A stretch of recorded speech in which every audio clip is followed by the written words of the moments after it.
mañana mis malos pensamientos son muchos los que tengo, no quiero estar con ellos. Creo en tu misericordia, creo en tu santa vida que está llena de gloria. Ven a mi vida y sáname por favor, Sagrado Corazón.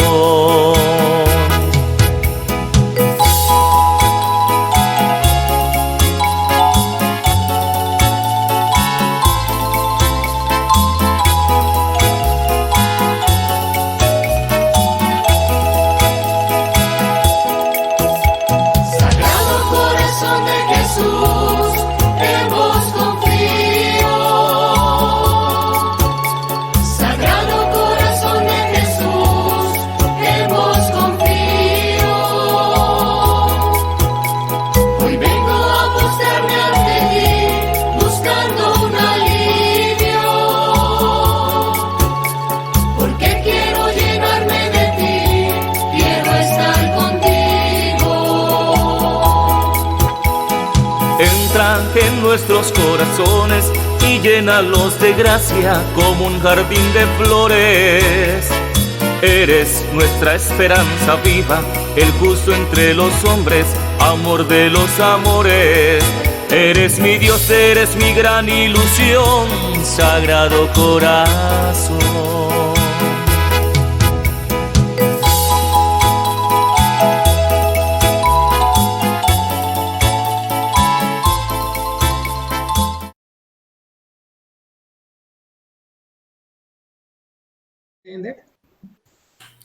Muy buenas noches, doctor Jairo Vargas, padre Misael, Samuel, Marta, el querido público que nos acompaña a estas horas en la conferencia sobre el aporte del pensamiento del doctor Álvaro Gómez Hurtado a la paz y a la reconciliación en Colombia. Hoy se va a hablar de un personaje fundamental en la historia reciente de Colombia, no solo como político, como diplomático, sino también como pensador. Fue alguien que se atrevió a pensar la realidad, alguien que propuso un camino y alguien que pudo ver con cierta clarividencia los fundamentos de la crisis del pueblo colombiano y las posibles soluciones a la misma. Nos acompaña para comentar sobre el aporte del doctor Álvaro Gómez Hurtado, dos personas que también son pensadores, dos personas que han pasado por las aulas como profesores, que tienen una trayectoria académica importante y que se dedican a pensar desde el plano intelectual la realidad, pero profundamente enraizados en la cotidianidad del país, respondiendo a la situación que él vive. Nos acompaña el doctor Jairo Vargas León. Él es abogado, economista, especialista en alta gerencia, especialista en derecho administrativo, especialista en filosofía del derecho. Tiene una maestría en filosofía del derecho y está haciendo un doctorado en derecho.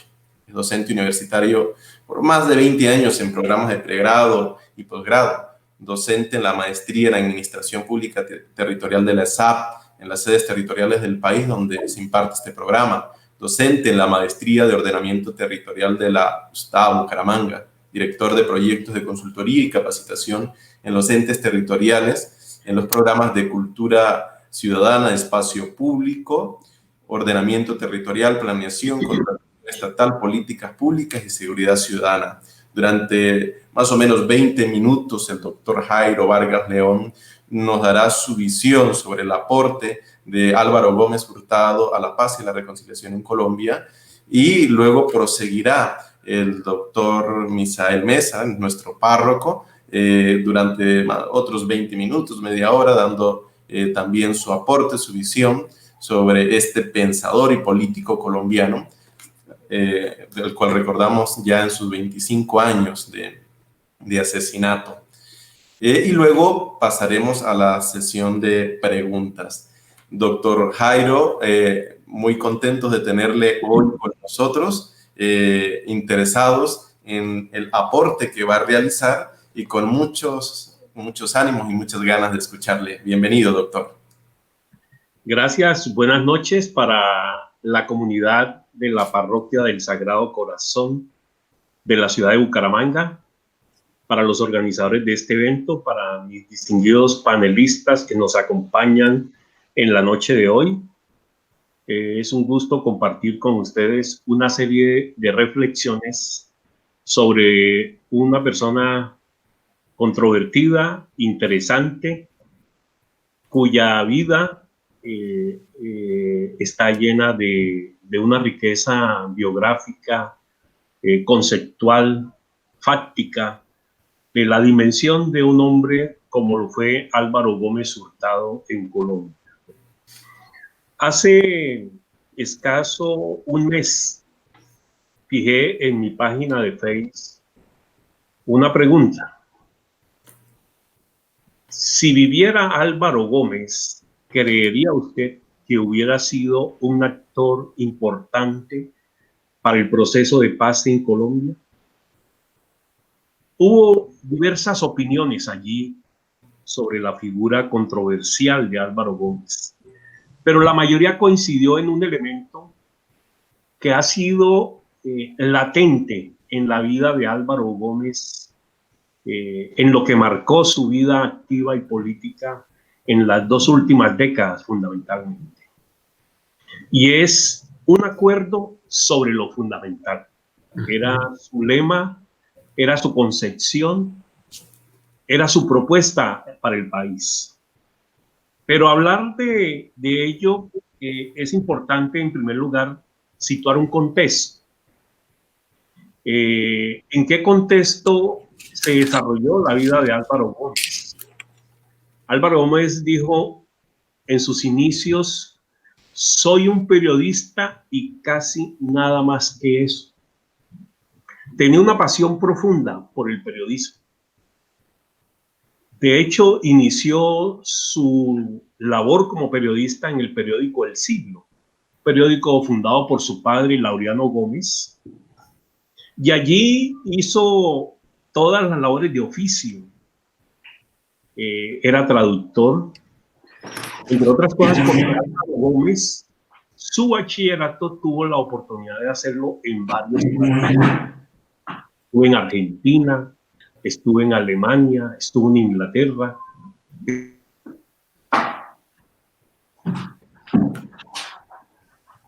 Estuvo en Francia universal de su forma de nutrirse, de su forma de construir pensamiento. Por esa razón, entonces, Álvaro Gómez tuvo en su época de adolescente una riqueza conceptual muy significativa.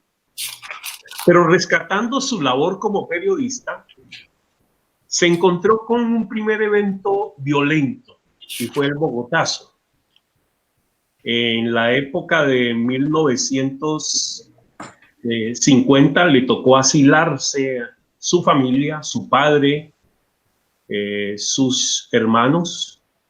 Les tocó irse a vivir fuera del país. Estuvieron en Francia y posteriormente en España. Y allí, pues, obviamente hizo su asentamiento de mayor desarrollo en su formación cultural. Paradójicamente, Álvaro Gómez inició su política, sus primeros pininos en política fue en Alemania. En esa época, precisamente en Alemania, se daba la coyuntura con gran ascenso de Hitler. Y algunos, incluso de manera sarcástica, decían: es que Álvaro Gómez es un hitleriano. Cuando Álvaro Gómez estuvo en Alemania, por el contrario, estuvo haciendo activismo político en Alemania. Y lo estuvo haciendo a favor de un mariscal llamado Hindenburg, quien era el ala contraria a Adolfo Hitler y al movimiento nazi. Luego, algunos, cuando intentan calificar su pensamiento, esa primera incursión en política que se dio fuera del país, en Alemania, tuvo ese sello, tuvo esa impronta y no con ese sesgo ideológico que se le ha pretendido enlodar. Álvaro Gómez era un hereje, herético, porque su capacidad de producir ideas era bastante prolífica, bastante controversial. Producía cismo en lo que él decía, porque era sencillo, pero tenía una connotación y una gran profundidad. Álvaro decía, yo no me meto en política cuando no tengo algo que proponer. Casi que era un sarcasmo, porque justamente eso es lo que hizo Álvaro Gómez de manera permanente, proponer. Luego, si estaba proponiendo de manera permanente, sobre todo a través de una trinchera que era su fuente de producción, que era el periódico El Siglo. Allí siempre, durante muchas décadas, produjo información, produjo editoriales, produjo una cantidad de pensamiento que desde ese punto de vista, un pensador como Fernando González, decía que justamente El Siglo era el templo, era la inspiración del Padre, era la inspiración de Adán, era casi que un sarcasmo que decía nuestro pensador Fernando González, refiriéndose a que toda la fuente ideológica, conceptual y política en ese momento, con gran dinámica, la movía Álvaro Gómez. Cuando hablamos de Álvaro Gómez, hablamos de dos Álvaros. El Álvaro de la acción política y el Álvaro de la reflexión. Porque indiscutiblemente en el campo de la reflexión fue donde tuvo mayor eco. Siempre que él daba una idea, era una persona que ponía a pensar al país, que ponía a pensar a sus contradictores, que desde ese punto de vista invocaba con una gran universalidad la cultura, la economía, y algo que es importante empezar a asomar en Álvaro Gómez, su pensamiento en la parte del desarrollo sostenible. Fue uno de los primeros pensadores en el país que en su época empezó a hablar del desarrollo sostenible. Entonces, desde ese punto de vista, Álvaro Gómez desarrolló, tuvo dos momentos históricos de acuerdos históricos en el país. El primer acuerdo que se dio en 1957, que fue el pacto de Sitges-Bernidor, que fue el pacto donde nació el Frente Nacional. Allí uno de los directores de ese pacto fue precisamente su padre, Laureano Gómez, con Alberto Lleras, sellaron el pacto del Frente Nacional. Un pacto. Y Álvaro Gómez fue testigo de excepción de ese pacto. Y el otro pacto que vale la pena señalar históricamente es el pacto de la Constituyente que se dio en 1991 y que dio lugar a la Constitución Política de 1991. Es decir, dos pactos con dos connotaciones distintas. Una que fue el pacto bipartidista y otra que fue un pacto multipartidista. Con connotaciones distintas. Con connotaciones distintas. Álvaro Gómez, entonces, tuvo dos hechos de pactos que vale la pena destacar, que es los que he señalado, y dos pactos violentos que también vale la pena y que marcaron y significaron su vida. Uno que fue el Bogotazo, cuando quemaron las instalaciones del Siglo, el Bogotazo, desapareció el periódico, destruyeron las instalaciones, es decir, su familia fue víctima de eso. Y la otra, que ya lo marcó personalmente, fue el secuestro. Álvaro Gómez fue secuestrado por el movimiento 19 de abril, M19, fue secuestrado por un espacio de 53 días, y de allí generó ello un proceso importantísimo, porque justamente después de la liberación de Álvaro Gómez, él fue uno de los gestores que empezó a trabajar por una propuesta de paz en el país. Y a su vez, algo significativo. Miren, desde ese punto de vista, podría decirse la capacidad de tolerancia y de interpretación que tuvo en ese momento cuando llegó a ocupar la copresidencia de la constituyente. Como ustedes saben, la constituyente en 1991 fue integrada por un triunvirato de 3 fuerzas representativas en el país en ese momento, que fue el M-19 en cabeza de Navarro Wolf, el Partido Liberal en cabeza de Horacio Serpa y el Partido Conservador en cabeza de Álvaro Gómez Hurtado.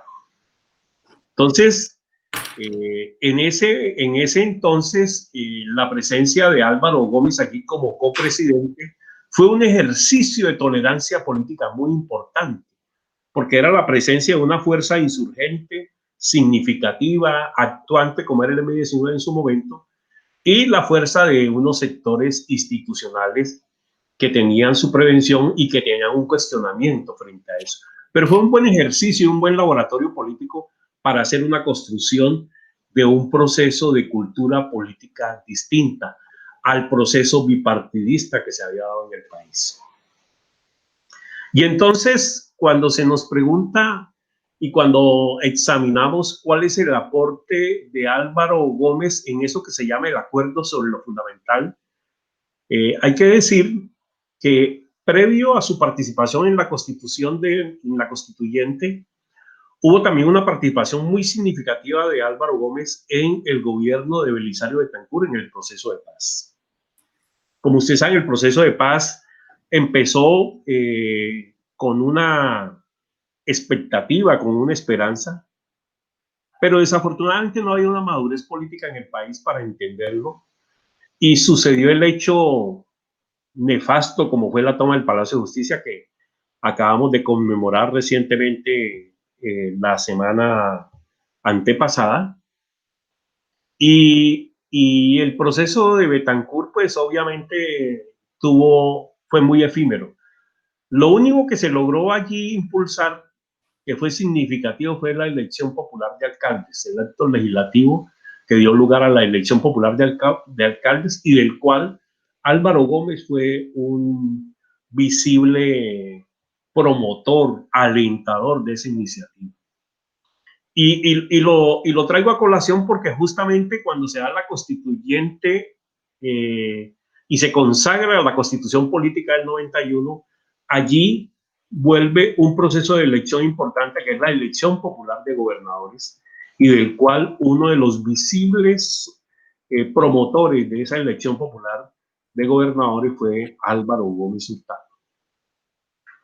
Siempre se plantea ¿cuál es entonces eso que se llama el acuerdo sobre lo fundamental?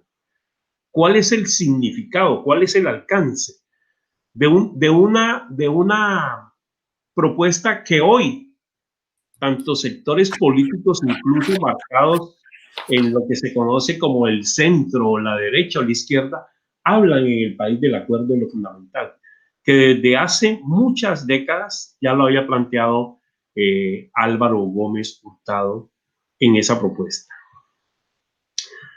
Álvaro Gómez, cuando plantea el acuerdo sobre lo fundamental, hace una consideración sobre unas condiciones críticas que había en el país.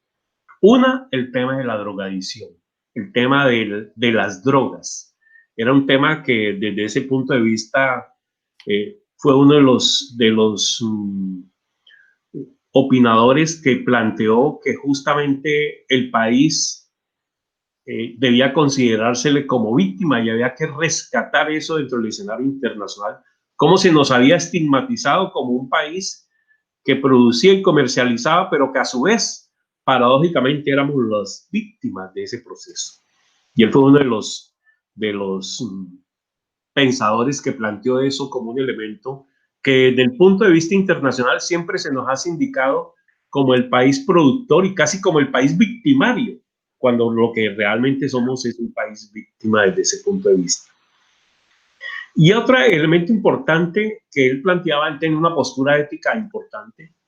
A Álvaro Gómez nadie lo puede acusar de un fenómeno de indelicadeza ética y mucho menos de corrupción. Y fue una bandera que fue vehemente en levantarla, cómo realmente él hablaba de la política, cómo se había vuelto sucia, asquerosa, cómo realmente el proceso de cartelización de la droga, pero además algo también desde ese punto de vista significativo era el proceso del clientelismo, cómo entonces lo que se daba era un proceso en el que realmente ese clientelismo de considerar ya el Estado como un botín fueron realmente los pasos sobre los cuales se generó todo un proceso masivo de corrupción política en el país. Y por eso Álvaro Gómez en su planteamiento hablaba de cómo era necesario limpiar la política.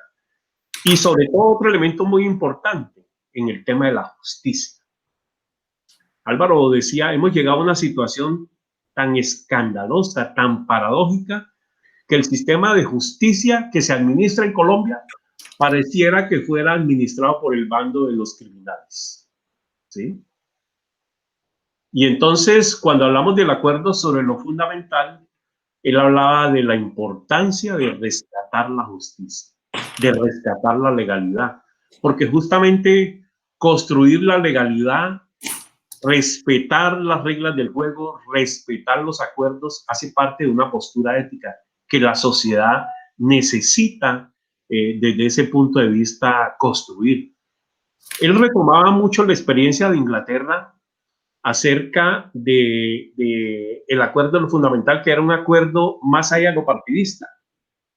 Algo que un filósofo norteamericano llamado John Rawls planteaba sobre la teoría del consenso entrecruzado, la teoría del velo, en el que realmente desde ese punto de vista debemos construir un consenso sin pensar de qué manera yo represento y desarrollo un interés en particular. Entonces el acuerdo sobre lo fundamental estaba propuesto sobre la importancia de edificar un sentido de la justicia, un sentido ético, de generar también algo muy importante, y es que una sociedad para su desarrollo tiene que construir un con qué, y eso tiene que ver con su sistema económico. Y Álvaro Gómez debatía precisamente algo que era ausente en los partidos, que era cómo generar un proceso de economía, cómo construir un proceso de desarrollo desde ese punto de vista para que la sociedad tuviera prosperidad. No era algo revolucionario, no era algo más allá de lo que elementalmente una institucionalidad debe hacer, y es que en el modelo de sistema que tenemos se puede rescatar la postura ética, se puede rescatar un proceso de justicia y ante todo algo muy importante, el proceso de que hay que respetar el medio ambiente. Esos son legados importantes que desde ese punto de vista, en el acuerdo sobre lo fundamental, Álvaro Gómez planteó. Sobre todo, recuerden ustedes que él hablaba de había que tumbar el régimen. Y algunos lo dijeron, Álvaro se nos está volviendo subversivo. ¿Será el síndrome del secuestro que lo volvió así? ¿Es comunista? No, el planteamiento de Álvaro Gómez en cuanto a tumbar el régimen tenía que ver con señalar que el régimen era una maraña, era una mezcla de intereses particulares que distorsionaban el sentido de lo público, la idea del bien común. Y eso había marcado mucho la vida política del país. Es decir, apropiarse el Estado como un botín para favorecer unos intereses particulares, por eso ensuciaba la política, ensuciaba la credibilidad y la legitimidad de un Estado, y desde ese punto de vista había que entonces generar una construcción de rescatar los valores de la sociedad. Álvaro Gómez era una persona cristiana, católico, muy creyente, y su postura, y fue consecuente y coherente con su pensamiento desde ese punto de vista. La capacidad de ideas que generó fue bastante significativa. Álvaro, con su talante conservador, decía: tenemos más conservatismo que partido conservador, precisamente para señalar el grado de conservadurismo que tenía la sociedad. Y cómo, desde ese punto de vista, renglón seguido decía: el último liberal que queda en el país soy yo. Y eso enervaba a los liberales que se desgañitaban por ser rojos y por ser profundamente liberales en ese sentido, y no admitían que una persona del talante conservador de Álvaro Gómez lo planteara. Álvaro Gómez tuvo quiebres históricos significativos. Él fue candidato presidencial 3 veces. En la primera y segunda campaña la desarrolló como exponente del Partido Conservador. Pero ya en la década de inicios del 90, cuando se presentó por última vez como candidato presidencial, se presentó con un movimiento de renovación nacional, que era una propuesta a través de la cual él intentaba hacer una propuesta más allá del Partido Conservador, con alguna dosis de pluralismo o de suprapartidismo en el que aglutinara a otros sectores. Y logró reunir y logró agitar el debate. Una persona como Álvaro Gómez generaba debate, generaba pensamiento, tenía una autoridad desde el punto de vista ético, y eso le daba credibilidad en lo que él proponía desde ese punto de vista. De tal suerte que desde ese punto de vista, la postura ética, el planteamiento del acuerdo sobre lo fundamental, el cuestionamiento sobre las bases morales corroídas que tenía la sociedad colombiana en términos de la clientelización, en términos de la corrupción, en términos de ese favoritismo y en términos de una mediocridad social que no producía pensamiento, que no producía desarrollo, que no generaba propuesta. Álvaro Gómez tenía dos pasiones muy importantes: una, escribir en su periódico El Siglo, y otra, la cátedra universitaria. Allí en la Universidad Sergio Arboleda da una cátedra que se llamaba Sociedad Colombiana, algo así, que era una cátedra que era una expresión de filosofía de la ciencia, con su vasta cultura, porque era un humanista, era pintor, caricaturista, versado sobre todo en la cultura barroco. Él decía que la cultura barroco había marcado mucho la sociedad colombiana, incluso había marcado el mundo, y que nosotros teníamos rasgos de eso. Entonces, escucharlo a él en su planteamiento desde ese punto de vista, de generar ideas herejes, novedosas, que ponían a pensar al país, que ponían a pensar a los contradictores, era un activo importante. Y por eso, desde ese punto de vista, podemos señalar que el pensamiento de Álvaro Gómez y que su acción y que sobre todo su proceso de reflexión eran activos muy importantes para que desde la orilla que él representaba ideológicamente se pudiera generar un proceso de construcción para profundizar el desarrollo de la paz. Yo creo que en la constituyente tuvo su impronta en el proceso democrático de la elección popular de alcaldes, en el proceso de una propuesta de desarrollo a partir del concepto de sostenibilidad.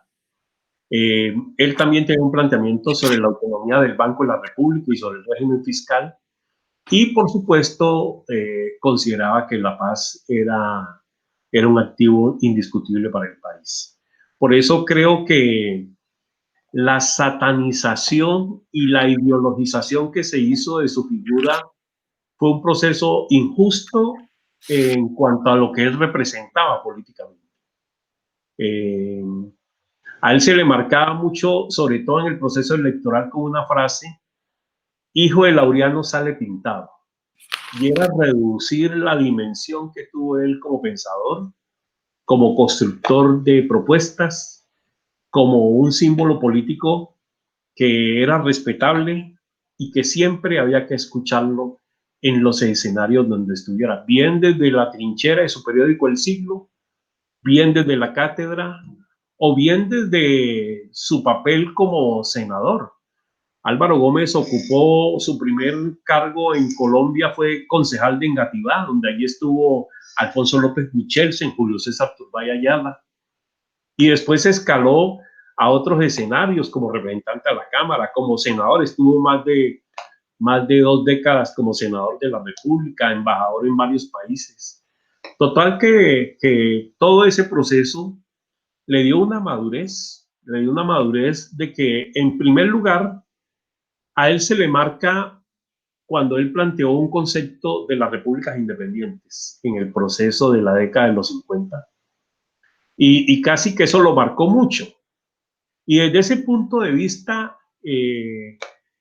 fue adelantado en eso, porque justamente el proceso insurgente de construcción de poder y de guerra de posiciones que desarrollaron los movimientos insurgentes fue una república independiente, fue una presencia de un Estado dentro del Estado, donde el Estado era la fuerza insurgente, y por esa razón casi que se le marcó y se le estigmatizó, señalando que era en algún momento enemigo de un proceso de paz.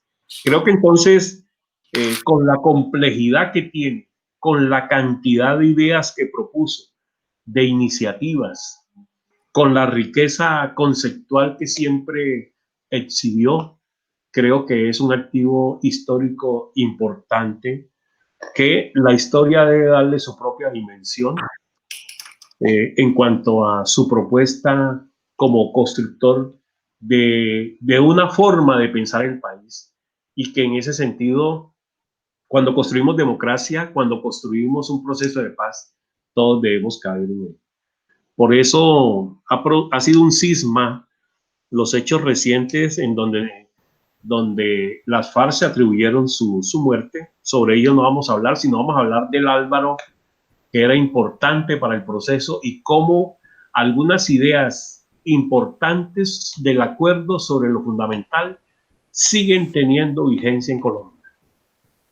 Creo que el tiempo ha sido suficiente. Le agradezco mucho a la comunidad que me ha invitado hoy, la Parroquia del Sagrado Corazón. Y con mucho gusto soy receptivo a las inquietudes y preguntas que tengan a bien formular. Muchas gracias. Muchísimas gracias, doctor Jairo, por presentarnos de manera sintética los rasgos biográficos y de pensamiento más importantes del doctor Álvaro Gómez Hurtado y su contexto. En este momento, a continuación, el padre Misael va a hacer una ponencia sobre el doctor Álvaro Gómez Hurtado durante unos 20-25 minutos, y luego daremos paso a las preguntas. Aunque los de la parroquia conocemos al padre Misael, es nuestro pastor, sin embargo muchas personas nos siguen de diferentes partes del país, incluso fuera del país también nos ven. El padre Misael Mesa es licenciado en Ciencias Religiosas por la Universidad de La Salle, es licenciado en Filosofía y en Teología por la Universidad Pontificia Javeriana, tiene una maestría en Humanidades y Estudios Políticos en la Universidad de Gonzaga en Estados Unidos, tiene una maestría en Filosofía por el Boston College en Estados Unidos y es doctor en Filosofía por la Pontificia Universidad Javeriana. En este momento, pues, él nos va a dar su reflexión sobre el doctor Álvaro Gómez Hurtado. Bienvenido, padre. Muchas gracias. Bueno, muchísimas gracias, y también agradezco al doctor Jairo Vargas por acompañarnos esta noche y por el aporte que nos ha hecho a esta reflexión, que es la que realmente nos enriquece mucho realmente. Y gracias, doctor Jairo, por su aporte sobre cómo recuperar del doctor Álvaro Gómez Hurtado esos elementos importantes que nos ayudan bien como ciudadanos en este país en que estamos, para seguir construyendo una nación en paz y en reconciliación, que es lo que realmente nos interesa yo diría como hombres y mujeres a nivel nacional de buena voluntad en hacer posible un país con dignidad humana como todos queremos Colombia realmente sea. Pues yo, pues no tengo yo pues toda esa formación jurídica y política que tiene el doctor Jairo. Yo lo que hago es más bien como leer lo que yo vine a escribir, donde vine a consignar aquellos puntos que yo creo que son relevantes de la vida y pensamiento del doctor Álvaro Gómez Hurtado, y hay puntos que ya el doctor Jairo Vargas ya ha mencionado. Pues yo leeré de todas maneras lo que yo escribí, refuerza lo que el doctor Jairo nos ha presentado, algunos puntos complemento, otros puntos pues no me quedé de pronto corto comparado con el doctor Jairo nos presentó. Yo creo que nos va a ayudar mucho esta complementación de las dos presentaciones para luego la conversación que seguirá después, que suele ser siempre la parte más interesante de un conversatorio de esta índole. Álvaro Gómez Hurtado fue un hijo de su tiempo. Nació el 8 de mayo de 1919, o sea, el año pasado celebramos los 100 años, o conmemoró los 100 años de su nacimiento, a año y medio de la Revolución Rusa, y mes y medio antes de firmarse el Tratado de Versalles, con el cual se dio por terminada la Primera Guerra Mundial. Así, Gómez Hurtado, pues nació en una época realmente muy especial, con el cual prácticamente inicia el siglo XX. Además, él también nació en un hogar profundamente marcado por la política, debido a que su padre, ya el doctor Jairo nos lo recordaba, el doctor Laureano Gómez, fue uno de los líderes más destacados que ha tenido el Partido Conservador durante el siglo XX. Por los cargos diplomáticos de su padre, Álvaro Gómez vivió de niño en Buenos Aires y de preadolescente en París, Bruselas y Berlín. Su estancia en Buenos Aires le marcó para siempre. Era una ciudad sin pobreza, según los recuerdos que tiene el doctor Álvaro Gómez Hurtado. Argentina en ese momento era la 10ª economía en el mundo y contrastaba en calidad de vida con Colombia. Por esa experiencia, Gómez Hurtado nunca aceptó que nuestra sociedad estuviese abocada al fracaso, a la mediocridad, a la miseria, cuando había otros países, Argentina, por ejemplo, que habían salido adelante con éxito. Su estancia en Europa coincidió con el surgimiento de los totalitarismos de derecha, el fascismo italiano y el nacionalsocialismo alemán. Su padre, Laureano Gómez, fue un gran crítico de estos movimientos totalitaristas y fue uno de los primeros en escribir un libro que se llamó El Cuadrilátero, publicado en 1935, contra Hitler, contra Mussolini, contra Stalin y reivindicando la acción política no violenta de Mahatma Gandhi. Esto fue determinante en la joven formación de Gómez Hurtado. De regreso al país terminó sus estudios de secundaria en el Colegio Mayor de San Bartolomé y cursó Derecho y Economía en la Pontificia Universidad Javeriana, ambas instituciones a cargo de la Compañía de Jesús, más conocidos como padres jesuitas. Desde sus 17 años de edad, Álvaro Gómez alternó su vida entre el periodismo y el servicio público. Fue concejal, representante a la Cámara, senador, embajador designado a la República y candidato a la presidencia en 3 momentos, como esto lo recuerda el doctor Jairo Vargas, en los años de 1974, 1986 y 1990. Con el golpe de Estado del general Augusto Rojas Pinilla contra Laureano Gómez, el 13 de junio de 1953, Álvaro y su padre se exiliaron en España. Allí escribió La Revolución en América, que es un acto de comprensión en perspectiva sociológica e histórica de la identidad y del destino de la América española. Es un sugerente aporte a la comprensión del devenir económico, político y social de nuestro continente desde una historia de la cultura. Según Gómez Hurtado, con el descubrimiento América nace. Durante 5 milenios se desarrolló en sus culturas aborígenes, pero con el descubrimiento entra en contacto con el Renacimiento español, el cual es heredero de Grecia y Roma, del medioevo español con sus componentes cristiano, judío y árabe. Lo que funda las tradiciones en el Nuevo Mundo es la cultura occidental hispánica. Este tiene un carácter que le es propio, la centralidad del hombre, el emprendimiento de grandes proyectos, los viajes de ultramar, la unificación nacional española después de expulsar a judíos y musulmanes, la defensa a ultranza del catolicismo con la contrarreforma de Cisneros, el cardenal Cisneros, y las grandes utopías de construir realidades nuevas y el barroco, que también el doctor Jairo Vargas ahorita nos lo mencionaba en su presentación. Según Gómez Hurtado, la cultura hispánica se impuso sobre las culturas nativas. El mestizaje fue solo racial, no fue cultural. Es una tesis que yo creo que puede ser muy discutida, pero era un planteamiento de base de Álvaro Gómez Hurtado en este ensayo, La Revolución en América. Incluso las culturas indígenas más avanzadas, como los aztecas, los mayas, los incas, fueron avasalladas por la superioridad no solo militar, sino también científica, técnica, organizativa y urbanística de los españoles. Pero después de la conquista, la hostilidad del medio natural, las amplias extensiones geográficas del continente descubierto, el aislamiento con respecto a la metrópoli, la España, y la soledad de los conquistadores entre sí y hasta de Dios, hizo que los conquistadores ya colonizadores se retrotrajeran al rústico y adusto español medieval, quien ante las carencias del entorno no tenían dificultad en pasar el día sin comer, sin dormir, a la intemperie, y en quien prevalecían o en quienes prevalecían los valores de la fe, la espiritualidad y Dios. De allí la relevancia que tuvo el barroco en vez del Renacimiento en la formación de la identidad hispana en las Américas. El Renacimiento es homocéntrico, sus rasgos son la suficiencia y soberbia humanas.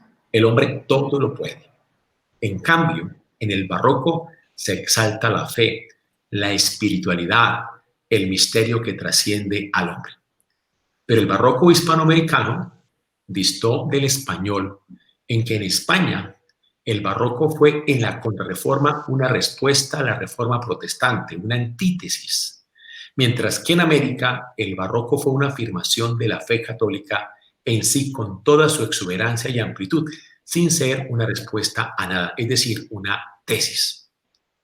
Durante los 3 siglos de la colonia, el occidente hispánico moldeó la vida y costumbres de la América española y se caracterizó por la estabilidad social y política. No hubo guerras ni violencias. Pero en el siglo XVIII, este conjunto de tradiciones entró en contacto con el racionalismo liberal ilustrado que provino de Inglaterra, de Francia y Holanda. Las ideas de este racionalismo negaron el espíritu fundacional del occidente hispánico. Instauraron un modelo de gobierno y de sociedad, la república, que no correspondía al modelo de ser moldeado por el occidente hispano o hispánico. Se dio una bipolaridad cultural entre lo que se era y lo que se debe hacer según el racionalismo ilustrado. Y en esa tensión apareció la revolución, con su consecuente violencia como una condición permanente, un destino, una forma de ser de la América hispana. Gómez Hurtado anota que esta crisis no ocurrió en las colonias inglesas de Norteamérica cuando éstas se independizaron de Inglaterra. ¿Por qué? Porque las ideas del racionalismo ilustrado no eran foráneas a su construcción cultural. La República Liberal que ellos formaron era acorde a su tradición histórica. Por ello, los Estados Unidos de América, desde sus inicios, gozaron de estabilidad social y política. Por el contrario, en Hispanoamérica y Colombia en particular, la revolución con su consecuente violencia ha sido lo característico. En nuestro país, por ejemplo, hemos tenido 11 constituciones, sin contar sus muchas reformas, que en su mayoría fueron el colofón, sobre todo en el siglo XIX, de una guerra civil o partidista. Recordemos que en el siglo XIX por lo menos se dieron 9 grandes guerras civiles. Para Gómez Hurtado, esa mayoría de edad republicana propuesta por los grandes pensadores de la Ilustración, entre ellos Immanuel Kant, por ejemplo, solo se logrará cuando se valore la continuidad histórica y no se arrase lo existente en nombre de la revolución. Este análisis de la identidad y destinos nacionales en términos de una historia de la cultura es una aproximación, yo diría, sugerente sobre cómo afrontar la violencia que nos atañe. La cultura es el conjunto de valores y significaciones que informan un modo de vida. Un modo de vida organizado supone un bien de orden, es decir, las instituciones que garantizan la satisfacción básica de necesidades de una sociedad. Una sociedad vive adecuadamente cuando su bien de orden funciona del mismo modo. Lo contrario es lo que genera el conflicto en el interior de la sociedad, y si no se soluciona la disfunción del bien de orden, esta termina en revolución y violencia. Son del bien de orden los valores económicos, los valores tecnológicos, los valores políticos. El punto que propone Gómez Hurtado en su análisis en este texto o este ensayo, La Revolución en América, es la tensión en oposición que se da entre los valores y significaciones económicos, tecnológicos y políticos de un bien de orden instituido durante 3 siglos por el occidente hispánico en la América colonial, y los valores y significaciones del racionalismo ilustrado propuestos por las élites criollas del siglo XVIII, sin que el sujeto, entendido como individuo, pero también como sociedad, o sea, un sujeto individual y colectivo, llegue a un cambio de horizonte en sus valores y significaciones, constitutivos de ese bien de orden. Esta tensión no resuelta es lo que genera la revolución como estado permanente y con ella la violencia. Según esto, la violencia pues debe estudiarse no solo desde los factores sociales, políticos o económicos, pues que es realmente como la materia fuerte de estudio sobre este tema en los investigadores sociales, que hacen posible esta violencia, sino ir más a fondo, es decir, al modo de vida constituido por la tradición histórica, es decir, por la cultura misma. Relacionado con esta aproximación, vamos a analizar la crítica de Gómez Hurtado a lo que él llamó el régimen. También el doctor Jairo Vargas nos hizo mención a este tema. El régimen no es un gobierno, ni los gobernantes que lo representan. Es un entramado perverso de complicidades que hizo del Estado un botín de intereses particulares con una clara distorsión del bien común. Hizo de lo público, el régimen hizo de lo público un negocio y distorsionó el sentido de la política. O sea, desde los griegos, el fin de la política es el bien común. El régimen, por el contrario, busca el lucro y beneficiar a los que manejan el poder y sus aliados. Lo caracteriza como a las mafias, la complicidad y el silencio. A la sana política la caracteriza la solidaridad. Esta es lo que se suscita, o sea, la solidaridad es lo que se suscita ante el bien que alguien quiere hacer en función de todos. La complicidad, por el contrario, es la adhesión a un pacto oscuro en el que todo lo que se hace resultado de una transacción o componenda donde los beneficiarios son siempre los mismos para manejar el poder. Para Gómez Hurtado, del régimen hacen parte los políticos, la prensa, los gremios económicos, los jueces, los magistrados, las fuerzas del orden, los sindicatos, los grupos de presión, en fin, todo aquel que se deje comprar. La cruzada de Gómez Hurtado contra el régimen se acentuó después de las elecciones de 1994, cuando se hizo pública la financiación por parte del narcotráfico de la campaña de Ernesto Samper presidente. Este fue un ejemplo dramático de la distorsión que causa el régimen en la política y en la gobernabilidad de una nación.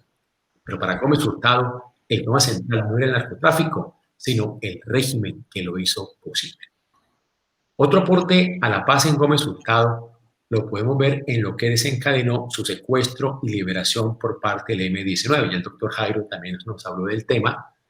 Recordemos que ese tiempo de secuestro y liberación transcurrió entre mayo 29 y julio 20 del año de 1988. Ese secuestro se dio en un contexto en el que el M-19 estaba al margen del escenario público después de la debacle que significó la toma y retoma del Palacio de Justicia. Esta toma y retoma sangrientas acontecieron casi al final del gobierno de Belisario Betancur, entre el 6 y el 7 de noviembre de 1985. Y al año siguiente fue elegido presidente Virgilio Barco, quien cambió la estrategia del proceso de paz iniciado por Betancur. En respuesta, el M-19 emprendió una guerra contra lo que este grupo insurgente denominó la oligarquía. Hasta ese momento, el M-19 se había caracterizado por ataques espectaculares, bastante histriónicos y con un alto contenido simbólico. Recordemos cuando ellos se roban la espada de Bolívar de la misma casa de Bolívar aquí en Bogotá, o cuando ellos se roban las armas en el mismo cantón norte del ejército, donde es un saqueo, o sea, actos que tenían un alto contenido de expresión simbólica para la gente y que impactaba en la opinión pública, más que tomas o acciones especialmente sangrientas contra la población. Ahora cambian de estrategia. Ahora su estrategia ya no es ataques espectaculares, histriónicos y con alto contenido simbólico, sino era atacar a la oligarquía, y ellos consideraron que Álvaro Gómez Hurtado era un representante de esa oligarquía. Pero lo hicieron con el propósito de forzar al gobierno, en ese caso Virgilio Barco, a retomar los diálogos con este grupo insurgente. Pero este secuestro tuvo 3 efectos importantes. Primero, Gómez Hurtado, por primera vez en su vida, dejó de ser visto por parte de la opinión pública como victimario debido al vínculo con su padre. Ya el doctor no lo recordaba, como la campaña de sectarización política contra Gómez Hurtado lo mostraban como alguien muy afín a su padre y como hijo de Laureano Sale Pintado para hablar que esa persona era retardataria o cavernaria o totalmente afín a una promoción de la violencia partidista, como se le indicaba con mucha fuerza a Laureano Gómez. Entonces, en ese momento, con el secuestro, ya Laureano Gómez, ya por parte de la opinión pública, no se le vio solo como una víctima, o dejó de vérsele como un victimario, para empezar a verlo como una víctima. Segundo efecto interesante, y es que el M-19 se encontró con un personaje muy distinto al que esperaban, según lo que sus prejuicios siempre les indicó. Ellos que creían que el hijo de Laureano Gómez era un cavernario, era un reaccionario, era un retardatario, era la encarnación suprema de la reacción en Colombia. ¿Y qué se encontraron? Se encontraron con un personaje amable, universal, que dialoga con ellos sobre historia, sobre arte, literatura, filosofía, sobre cocina, de una gran entereza, quien ante la situación dramática del secuestro no transó en sus principios. Por el contrario, mantuvo siempre una gran dignidad y una serena altivez que humanizó su relación con sus captores. Trató con ellos el tema del marxismo, el cual él conocía muy bien. Le hacen llegar una copia popular de El Capital de Karl Marx, y con ese texto lo lee y lo discute con sus captores, o sea, mostrando su amplio conocimiento del tema. Además, su secuestro pues coincidió con el 19º Congreso del Partido Comunista en Rusia, estamos hablando del año 1988, en el cual se plantearon las reformas de la perestroika y el glasnost, con los cuales el comunismo viviría dramáticos cambios y se vería abocado a su fin.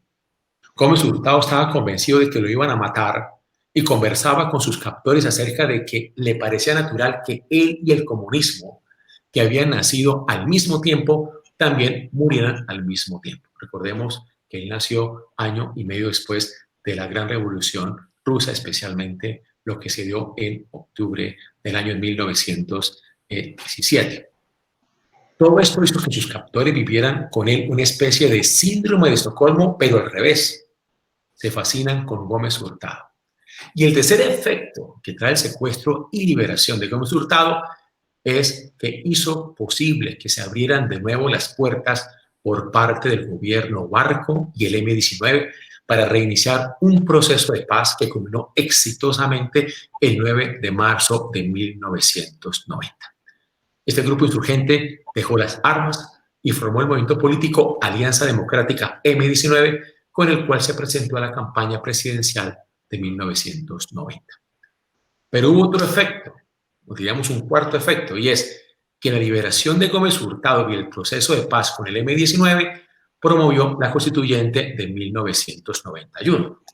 Esta idea es una idea interesante que propuso en su momento en lo que se llamó esa gran cumbre de la salvación nacional, que se dio un 29 de julio de 1988 en Usaquén, en la Casa de Estudios Pastorales de la Iglesia, donde se reunieron distintos representantes de la sociedad civil, pues antes, un poquito después de que fue liberado Álvaro Gómez Hurtado, pues hablando de cómo realmente retomar el proceso de paz.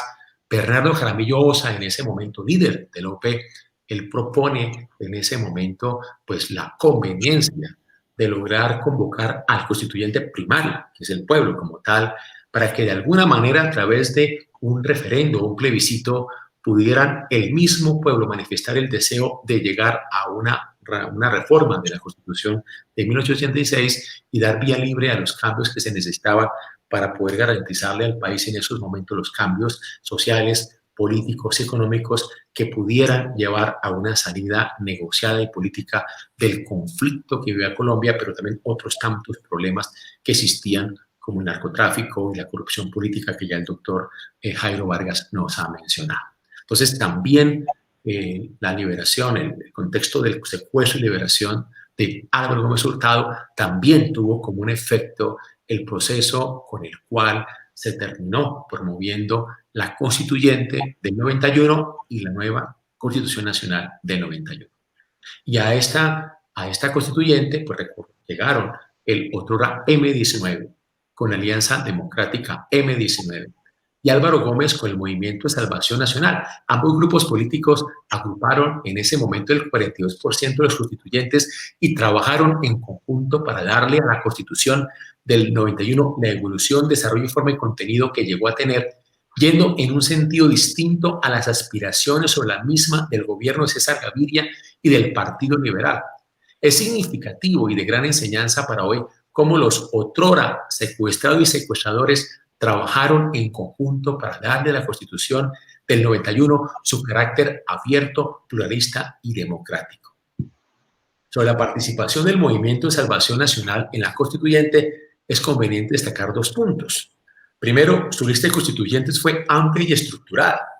El segundo de la lista, el primero era Álvaro Gómez Hurtado, pero el segundo de la lista, después de Álvaro Gómez Hurtado, fue Carlos Lleras de la Fuente, hijo de este gran presidente y estadista que tuvo Colombia, Carlos Lleras Restrepo, permanente interlocutor y contradictor de Álvaro Gómez Hurtado durante sus 50 años de vida pública.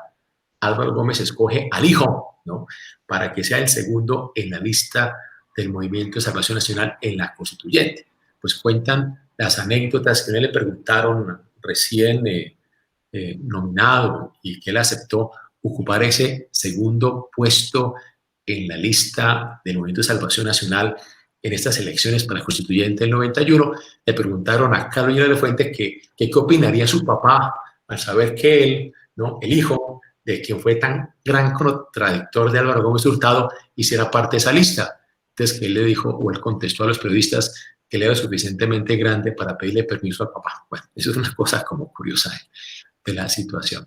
También incluyó Álvaro Gómez Hurtado a miembros del Partido Liberal como Juan Carlos Sierra, que bien conocemos su trayectoria política y pública también, y en el ámbito jurídico igualmente en nuestro país.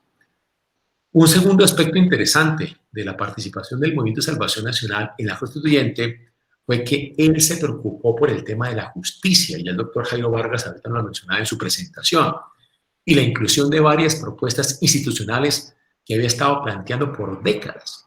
Sobre el tema de la justicia, Gómez Hurtado personalmente se encargó del capítulo que se llama Los preceptos de la acción de justicia, uno de los fundamentales de la Constitución.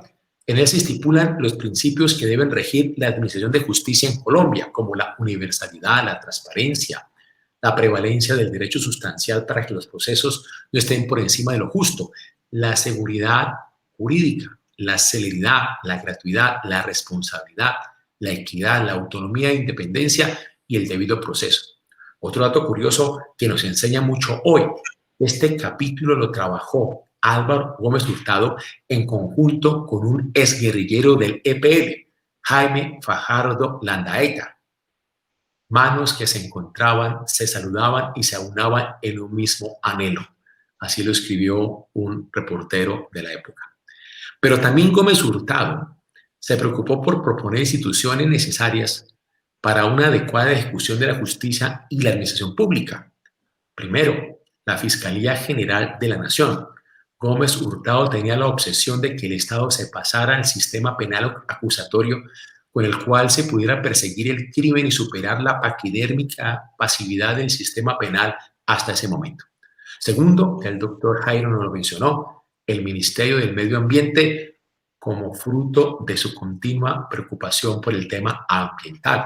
Es interesante cómo en entrevistas dadas por él hace unos 30 años, él hablaba de cómo, decía él en ese momento, que a futuro este va a ser un tema crucial.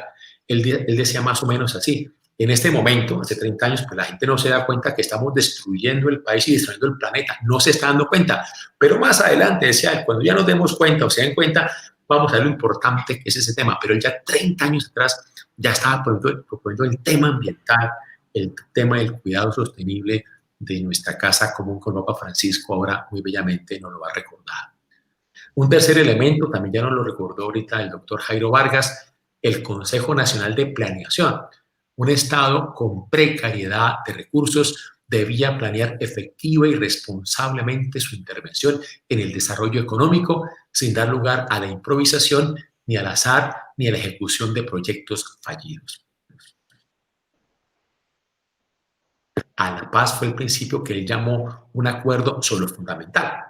Este principio es tomado del derecho constitucional inglés.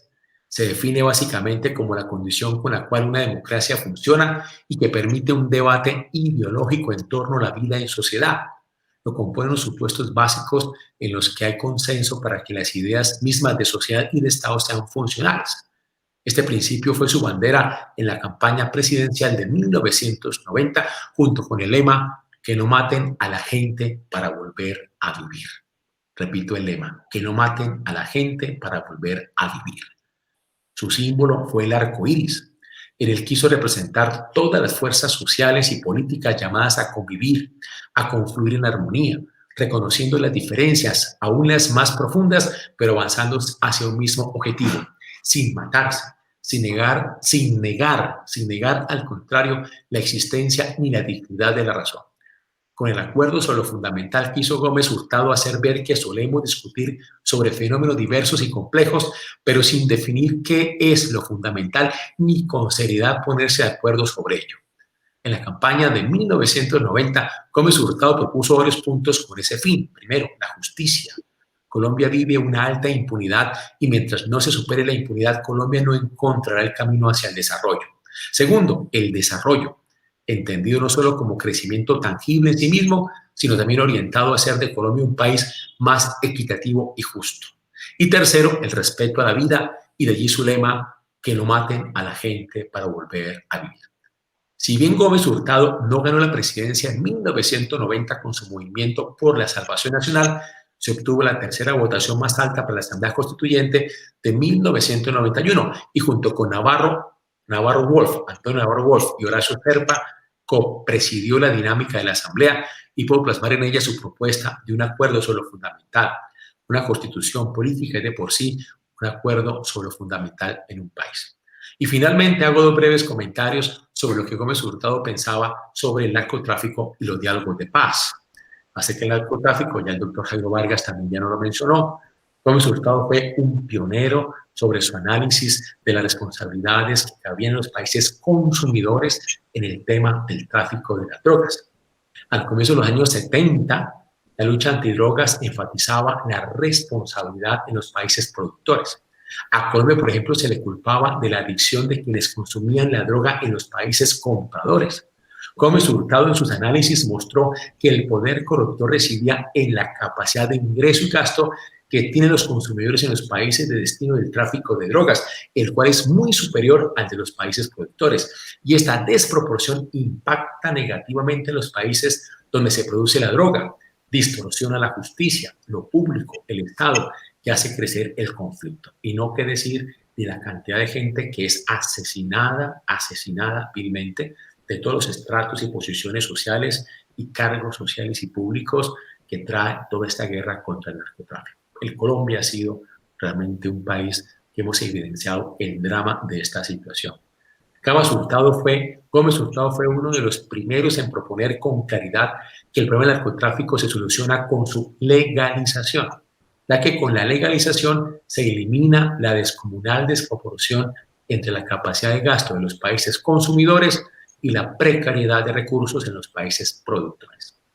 Y con respecto a los diálogos de paz, comienza a terminar el conflicto armado, Gómez Hurtado fue bastante crítico con lo que se llamó, entre comillas, Estado dialogante. En Colombia, con las guerrillas se había establecido la idea de que el diálogo era un fin en sí mismo, que estar en un diálogo era una perspectiva buena.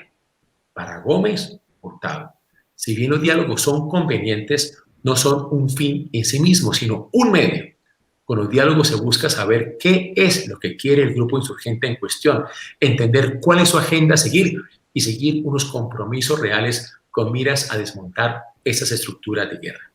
Pero es necesario notar que la situación del conflicto armado interno que conoció Gómez Hurtado es distinta a la que se vivió después de 1995, cuando fue asesinado hasta el inicio de los diálogos con las FARC en el año 2012. Gómez Hurtado no conoció la degradación a la que llegó la guerra interna en nuestro país, aupada por el apoyo del narcotráfico a la insurgencia y al paramilitarismo.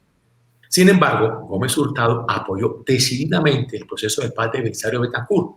Lo calificó en algunas de sus intervenciones como, abro comillas, una porcelana muy fina que hay que cuidar en extremo, cierro comillas. Su apoyo leal no le impidió ser crítico tanto con las FARC como con el gobierno, en lo que él juzgó faltaba un compromiso real de ambas partes con el proceso. Su actitud crítica, abierta y pública contrastó con aquellos miembros del Estado que Otto Morales Benítez llamó en su momento los enemigos agazapados de la paz. Gómez Hurtado no reconoció que la pobreza fuera una causa objetiva del conflicto armado porque hay países tan pobres o más pobres que Colombia y no tienen guerrillas, pero sí aceptaba que la pobreza era el caldo de cultivo para emprender la lucha armada y se usaba como argumento para legitimar la violencia. Esta era, en su concepto, la gran derrota del establecimiento colombiano. El problema no era la pobreza, sino la política. Si la política cumple su función de velar por el bien común, busca erradicar la pobreza por medio de un desarrollo bien planeado. Pero si la política está distorsionada por el régimen, solo sirve a sus dueños y beneficiarios. Y de allí la necesidad para Gómez Hurtado de tumbar el régimen y transformar la política desde dentro para que cumpla su fin, que es el logro del bien común y por ende la superación de la pobreza. Entonces, en conclusión, en esta visión muy somera de lo que podemos resaltar como aportes de Álvaro Gómez Hurtado a la paz, nos permite señalar 6 cosas. Primero, la pertinencia de un análisis cultural de los orígenes de la violencia. Segundo, la necesidad de tumbar el régimen en aras del bien común y la superación de la pobreza, caldo de cultivo de la violencia. Tercero, la necesidad de construir en conjunto un acuerdo sobre lo fundamental. Cuarto, la grandeza del alma o grandeza de alma para hacer del adversario un coequipero. Quinto, la legalización del narcotráfico para quitarle a este su poder corruptor. Y sexto, la madurez de ver en los diálogos un medio, un paso dentro de un proceso de largo alcance hacia la paz y reconciliación nacionales. Eso sería lo que yo podría aportar en este momento y pues ya podríamos dar pues, el espacio a la conversación, preguntas, comentarios que los que nos están siguiendo quieran hacer. Igualmente lo que el doctor Jairo también quisiera complementar o reforzar a partir de lo que aquí yo puedo presentar. Igualmente yo también tengo algunos comentarios y preguntas a la muy excelente presentación del doctor Jairo Vargas para nosotros en esta noche. Muchísimas gracias, padre Misael, por presentarnos también de manera lo más sintética, pero lo más completa posible, el pensamiento del doctor Álvaro Gómez Hurtado y su impacto en la realidad nacional. Escuchando al padre Misael, uno puede inferir que el doctor Álvaro Gómez Hurtado fue una persona capaz de trascenderse en diversas dimensiones. Se trascendió geográficamente gracias a los viajes que pudo hacer a Argentina, Europa. Se trascendió culturalmente gracias al gran bagaje intelectual que tenía. Se trascendió psicológicamente cuando por la capacidad de tener un criterio propio frente a los posibles condicionamientos que podía tener ante su familia. Se trascendió ideológicamente cuando fue capaz de tender puentes con sus contradictores, incluso en eventos tan traumáticos y personales como fue el secuestro. Ya decía el padre Misael, en este momento damos espacio a los comentarios, a las posibles preguntas. Con el permiso del padre Misael y del doctor Jairo, en el Google Meet conectado se encuentra el señor Jorge Castellanos, que ha trabajado con el CINEP y a quien le reconozco una aguda capacidad reflexiva. Si él desea hacer un comentario o pregunta, no tiene más que encender el micrófono y la cámara y participar. No sé, Samuel, si hay algún comentario por parte del público o preguntas posibles. Sí, así es. Les voy comentando, pues aquí hay varias personas que están saludando. La señora Rosa Castro nos está saludando, Blanquita Ramírez, le enviamos un saludo.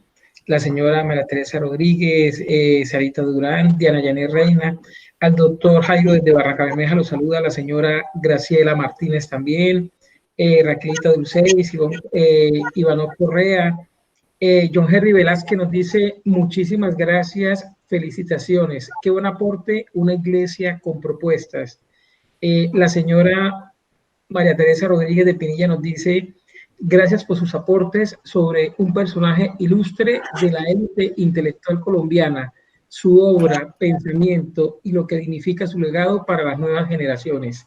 También nos saluda Gilma González, Jorge Santander, también nos saluda Yadira Castro. Y aquí tenemos una pregunta del señor Fray Augusto Mesa Rueda que voy a leer.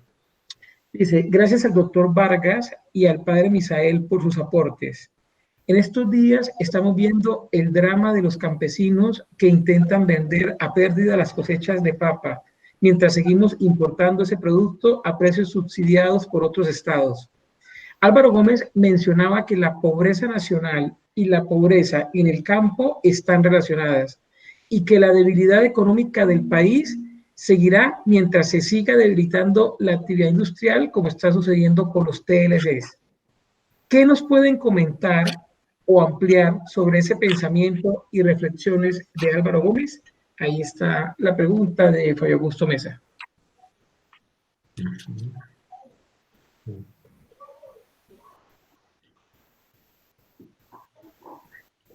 Bueno, en este momento cualquiera de los dos ponentes o los dos pueden hacer algún comentario a la pregunta realizada.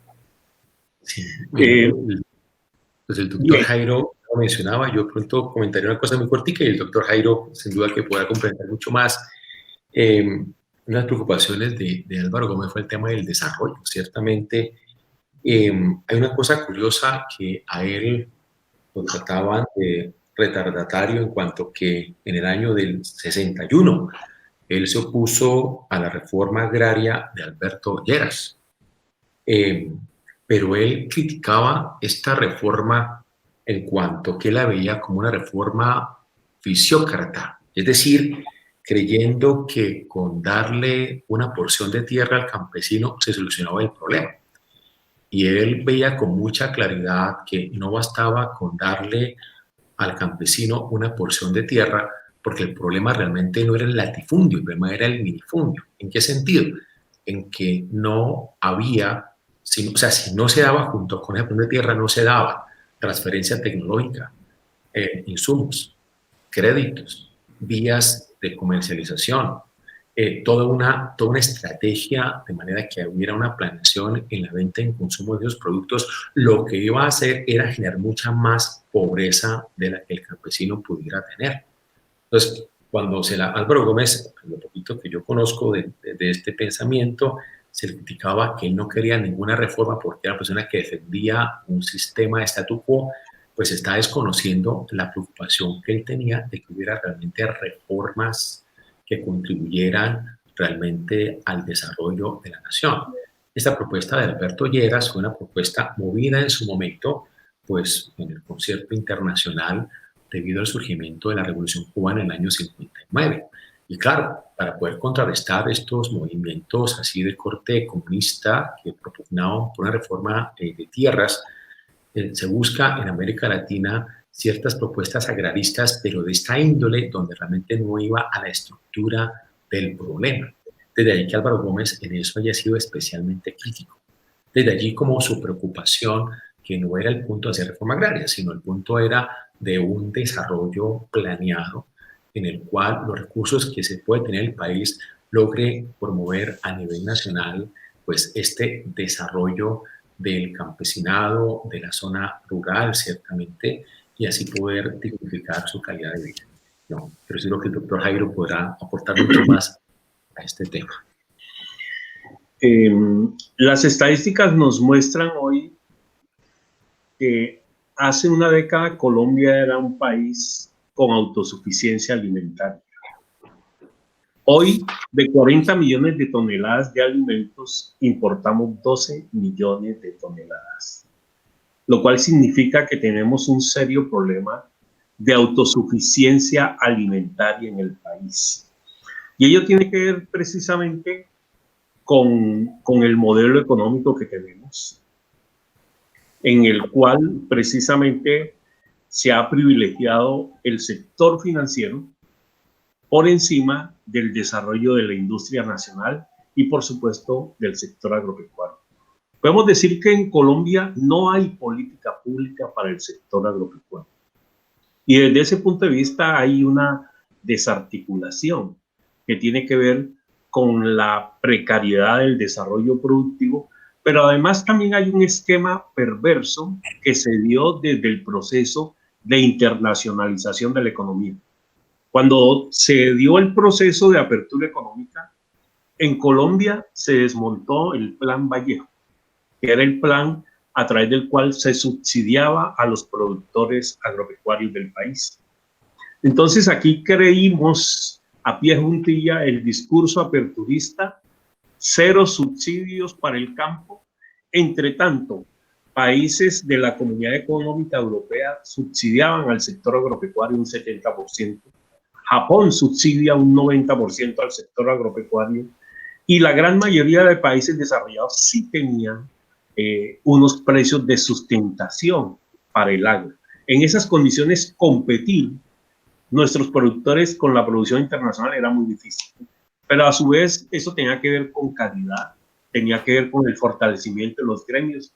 Nosotros no tenemos investigación en el sector agropecuario, no tenemos un desarrollo productivo. Y además el sistema económico es desventajoso desde el punto de vista de lo que se llama la balanza cambiaria. Por ejemplo, en el caso del arroz. En el caso del arroz, Colombia es altamente productivo. Colombia produce alrededor de 4 toneladas por hectárea. El país mayor productor de arroz es Tailandia y produce 2 arrobas y media por hectárea. Sin embargo, a nivel internacional, perdemos el mercado internacional por la balanza cambiaria, es decir, por la relación peso-dólar. Entonces hay una complejidad que tiene que ver con la eliminación de subsidios, con la falta de investigación en el sector agropecuario, con la falta de fomento y crédito, con el problema de comercialización. Miren ustedes el desarrollo de las vías terciarias en el país. El que nuestros campesinos puedan sacar sus productos a los centros de abasto es sumamente difícil. Miren ustedes recientemente la campaña que hay del papatón. Más que el papatón es un problema de importación. Aquí realmente hay una incoherencia en la política macroeconómica y esos acuerdos internacionales, como nos lo dice la persona que nos preguntan, en el cual los TLC han afectado a la industria nacional, son bastante sensibles. Entonces, desde el punto de vista del sector agropecuario, nos encontramos con una complejidad que tiene que ver con el esquema productivo, con el esquema financiero, con el mismo esquema cultural también. Hay que decir que nuestros campesinos producen lo que la tierra arroja. No hay desarrollo de investigación para que desde ese punto de vista estén a tono con el mercado. A su vez hay dificultades para la comercialización. No hay centros de abasto donde puedan generar comercialización de sus productos. Los mayoristas van y compran en las fincas y compran a precios realmente precarios que afectan la misma capacidad de compra que puede tener el campesino para solventar sus necesidades básicas. De tal suerte que desde ese punto de vista hay una gran desatención, no hay política pública frente al sector agropecuario y cada vez la pobreza es más creciente a nivel del sector rural en Colombia. Muchas gracias.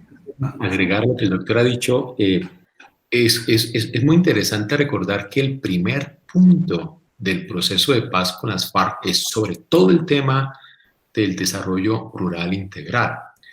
Los críticos del proceso han querido presentarlo como una reforma en la cual se quiere a los que tienen tierras quitarles sus tierras. Y cuando se mira la propuesta que presenta ese acuerdo, es lograr desarrollar estos puntos que el doctor Jairo nos ha mencionado. Cómo lograr que alcancemos una suficiencia alimentaria en la cual aquel que tiene su porción de tierra y aquel que se le ha asignado por ese banco de tierras que se ha ido formando de los terrenos baldíos y de lo que ha sido expropiado a personas que le han adquirido ilegítimamente, puedan llegar a producir adecuadamente, pero con todos estos elementos que ya el doctor Jairo nos ha presentado y que es muy interesante, ya Álvaro Gómez Hurtado en su momento había visto. El tema no era solo entregar un pedazo de tierra, sino cómo garantizar todos estos elementos para que realmente lo que se produzca se comercialice y permita una dignificación de la vida en todas esas redes de producción y comercialización y de consumo. Yo creo que es un punto interesante retomar eso.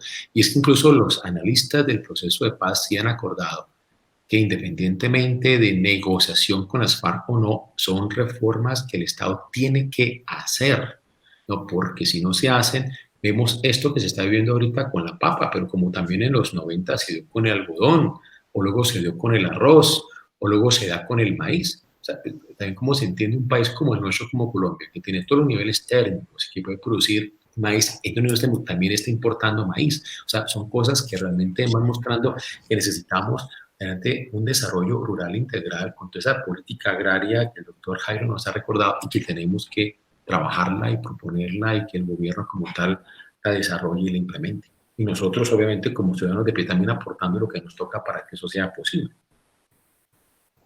Bien, aquí tenemos otros comentarios, otra pregunta. Nos dice Anadelina Benavides Díaz, gracias por compartir estos importantes temas que marcaron la historia de nuestro país, que no podemos olvidar y que es necesario que las generaciones actuales la conozcan. Blanquita Ramírez nos dice, gracias por recordar nuestras etapas y sus protagonistas de la vida sociopolítica de nuestro país, tan importante para entender nuestros procesos como sociedad. Y aquí viene otra pregunta de Diego Mesa. Diego nos dice, buenas noches. ¿Qué tanto puede cambiar a lo largo de su vida la visión del doctor Gómez de su planteamiento de las repúblicas independientes, que en teoría le originó su condena por parte de la FARC? Y si en su momento esto no se podría entender como la incapacidad de la élite política de Bogotá de reconocer las realidades sociales del origen del conflicto en los territorios alejados de la capital. Esa es la pregunta que hace Diego Mesa.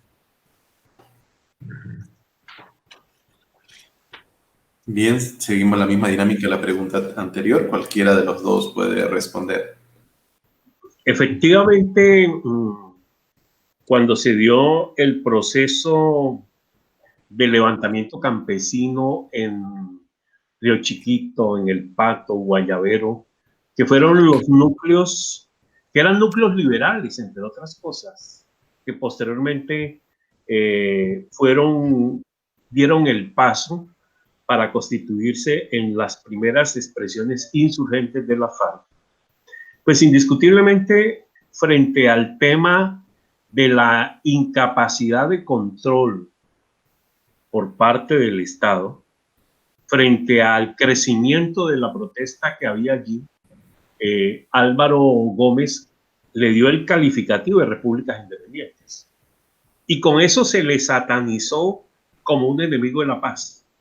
Él lo que hizo allí fue una caracterización desde ese punto de vista. Y en gracia de discusión podíamos cuestionarlo en su momento. Pero el ser humano en su proceso de desarrollo cultural, ideológico y político, tenemos el derecho a madurar. Y yo creo que en la vida de Álvaro Gómez hubo una serie de insumos, de eventos que le dieron una madurez a su proceso.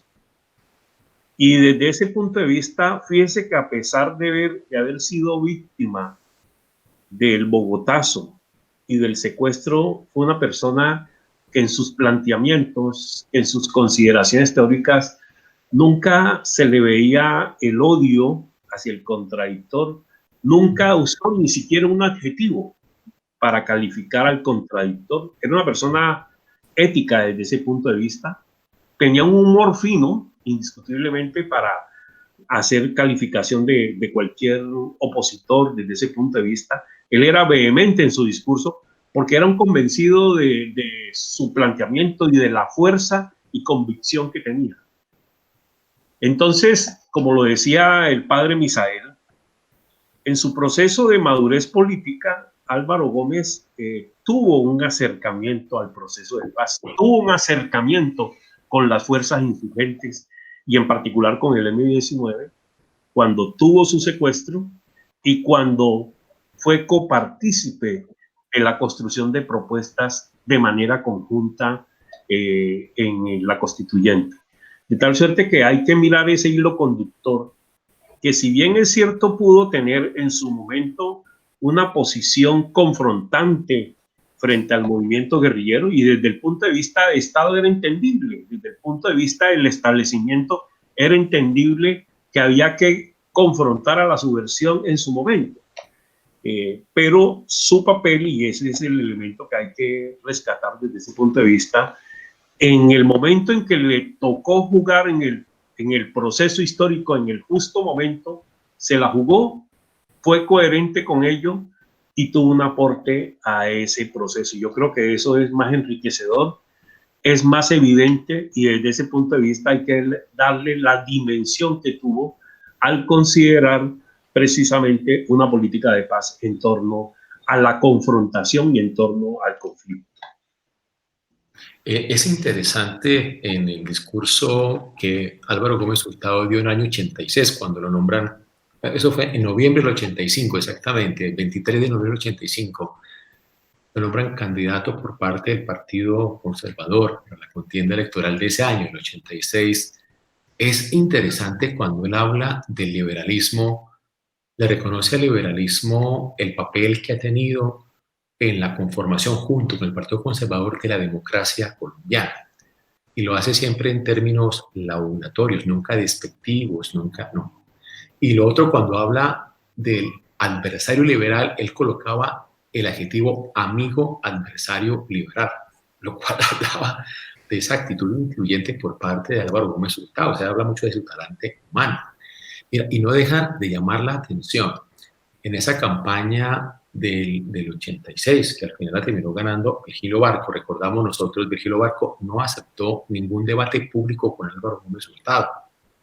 Y mientras Álvaro Gómez Hurtado proponía ese debate, y siempre con las ideas que ya el doctor Jairo ahorita también nos recordaba en su presentación, la campaña del Partido Liberal fue rojo, dale, rojo, dale, rojo, dale. Era una afirmación del Partido Liberal como sentido de identidad contra el Partido Conservador.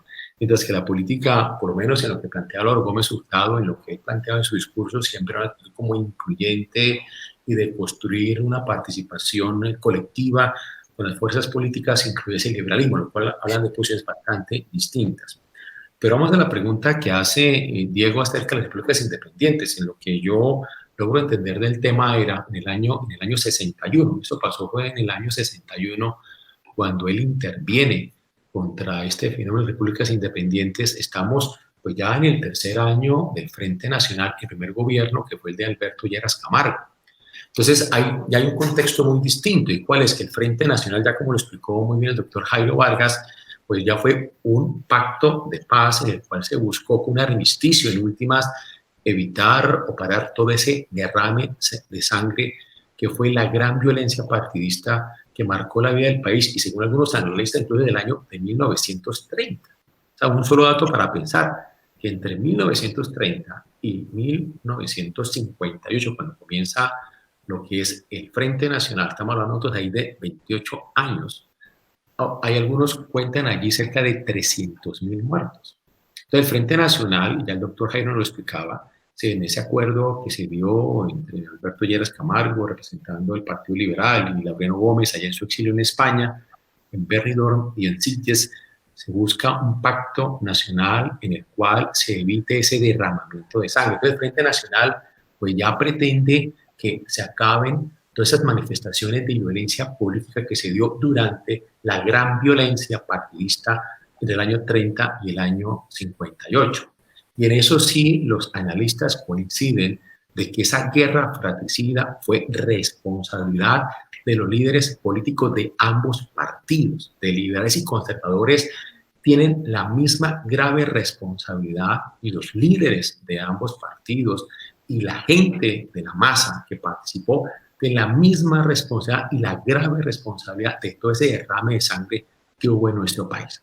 Claro, eso con el Frente Nacional se pretende terminar y que ya se dé ya un armisticio, que haya una convivencia pacífica entre los dos partidos, pues con esa repartición, digámoslo así, burocrática de los cargos públicos, que era realmente el botín que aspiraban en el fondo los partidos políticos también, cada vez que ganaban ellos las elecciones, se acaba el conflicto porque se van a repartir por partes iguales, como era el acuerdo entre ellos. Cada cuatrienio se repartían los cargos burocráticos por igual y la idea era pacificar o mitigar o hacer desaparecer todas las manifestaciones de violencia. Entonces cuando interviene Álvaro Gómez Hurtado en esta denuncia de repúblicas independientes, pues va diciendo es que en el Frente Nacional ya no tiene sentido que existan como estos grupos que están de alguna manera incitando a la violencia, porque eso ya tiene que ser algo superado. Y recordemos nosotros que en este conflicto violento fueron apareciendo los grupos paramilitares de la época, ¿no? Los bandoleros eran los grupos paramilitares del lado liberal, ¿no? Luchando contra los conservadores. Y por ahora los conservadores, recordemos nosotros los famosos chulavitas y recordemos los pájaros, que eran los paramilitares del bando conservador. O sea, todo ese grupo de bandoleros que eran apoyados por las élites locales de ambos partidos, a su vez supeditadas a las élites nacionales, tenían mucho que ver con todo ese sangre bárbaro que vivió Colombia.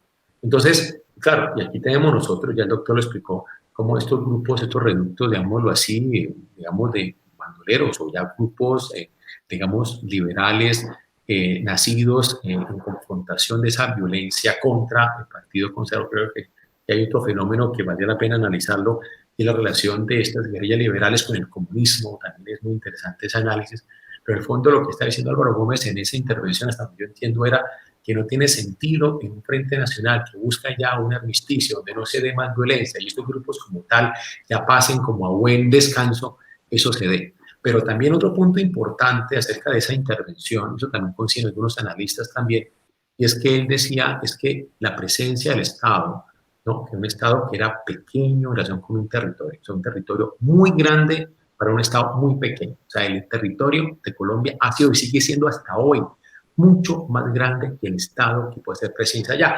Y ya Álvaro Gómez Hurtado en el año 61 ya está diciendo con claridad, la presencia del Estado tiene que ser no solo con control militar, tiene que ser con escuelas, con salud, tiene que ser con vías, tiene que hacer con presencia de un estado de bienestar para la gente. Y ya ahorita pues ya se hablaba de todo el tema de la ausencia de una política agraria, pues también se veía que estos reductos, digamos así, lo que mostraban en últimas era un descuido en últimas pues del campo en esas zonas donde el Estado tenía que ser presencia. Entonces lo que estaba diciendo en últimas como resultado también era que el Estado tenía que ser presencia, con escuelas, con centros de salud, con vías, ¿no? Generando bienestar a una comunidad en zonas que siempre eran bastante olvidadas, imaginadas por parte del Estado. Bueno, Ender, continúe. Por el momento no tengo aquí más preguntas. Tengo diversas preguntas, pero no sé si ya estamos sobre el tiempo, si el padre Misael o si el doctor Jairo quisieran hacer alguna pregunta. Pues yo propongo, yo no sé si el doctor Jairo se anima y pudiéramos continuar esta conversación, porque ya son las 9:08. Y ya siempre el doctor Jairo ha sido muy generoso en su tiempo, dándonos todo este tiempo para compartir, y le ha sido muy interesante, pero yo no sé si podíamos pensar otro espacio que pudiéramos continuar esta reflexión. Tengo varios comentarios. De pronto pueden haber preguntas similares. Si quieres, Ender, las engloba un poco y las abordamos. Sí, no tengo en este momento acceso al Facebook, al Facebook Live, donde están las preguntas. No sé si hay más preguntas, Samuel. No, en el momento sí, por Facebook Live no tengo más preguntas. Sí, de mi parte, quizás más como comentario, pero quisiera ver la perspectiva de ustedes también. De entre las muchas cosas que me quedan resonando del doctor Álvaro Gómez Hurtado, hay dos que lo hacen con más fuerza. Una es su capacidad de pensar honestamente la realidad, esa honestidad intelectual para pensar la realidad que le permite ser propositivo. ¿sí? Lo segundo es su integridad ética, que le permite no aprovecharse de esa realidad. Es algo que actualmente al político medio, por lo menos en la percepción popular, no se le suele reconocer. No se le suele reconocer como un pensador, ¿no? Alguien que sea propositivo, porque la política a veces se una serie de ataques, una serie de desprestigiar al otro más que una propuesta sobre la realidad del país, y lamentablemente mucho menos se le suele percibir como una persona íntegra éticamente. Existe la percepción, quizás muy fundada en la realidad, de que la política está extremadamente vinculada a la corrupción. Entonces, estos son como dos dimensiones en Álvaro Gómez Hurtado que permiten hacer frente a la política sucia. ¿Cómo creen ustedes, como pensadores de la realidad colombiana, que la ciudadanía pudiera ir cultivando estos dos elementos que enriquecieron la vida del doctor Álvaro Gómez? La capacidad de pensar la realidad y al mismo tiempo de mantener la integridad ética ante ella. Ujú.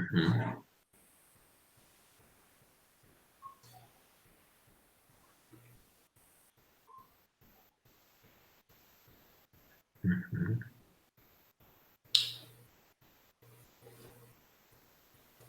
Sí, ver qué elementos podríamos cultivar, sobre todo en nuestra juventud, que muchas veces cuando escucha hablar de la política tiene pensamientos más que todo pesimistas, muy alejados de lo que de lo que es realmente la política como el bien común. ¿Cómo pensarían ustedes, quizás como pastor de la iglesia, el padre Misael, como padre de familia, el doctor Jairo, o como profesor universitario, cómo creen ustedes que nuestros jóvenes, de alguna manera, y estoy pensando no solo el que va al aula en la universidad, sino aquel que está en el campo cultivando papas, porque la mayoría de nuestro pueblo está en los barrios, no tiene lamentablemente el acceso a una formación universitaria. A ellos son los que los políticos llegan en las elecciones con los tamales, una olla de tamales, ¿no? Y debido a que no se les fomenta la capacidad de pensar la realidad de manera honesta, caen en esas trampas.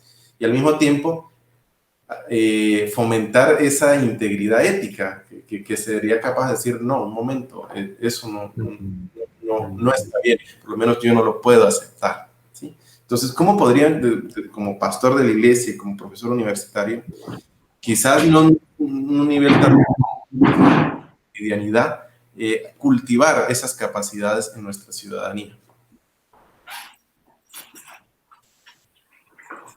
El valor de la ética tiene una preponderancia en estos momentos de incertidumbre que tiene la sociedad. La ética es el rasero frente al cual una sociedad construye referentes de desarrollo, referentes de civilidad, referentes de convivencia.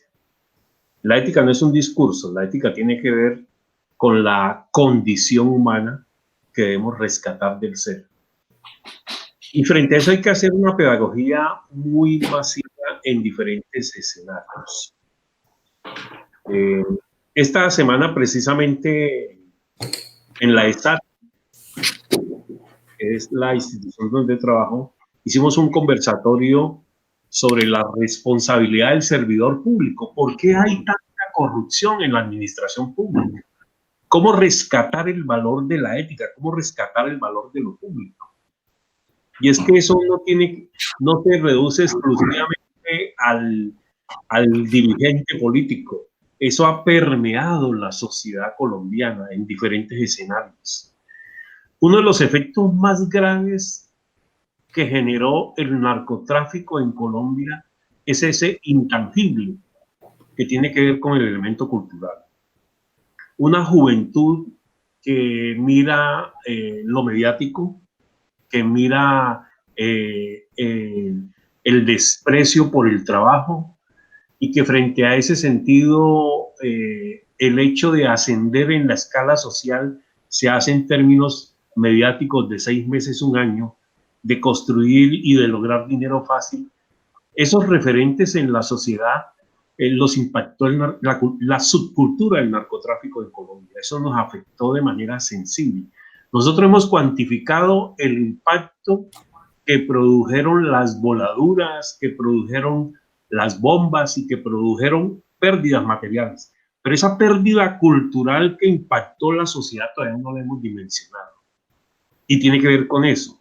Y es una juventud que son los dirigentes de ahora y de mañana. Y entonces, frente a esos referentes, ¿cómo recuperar eso? ¿Sí?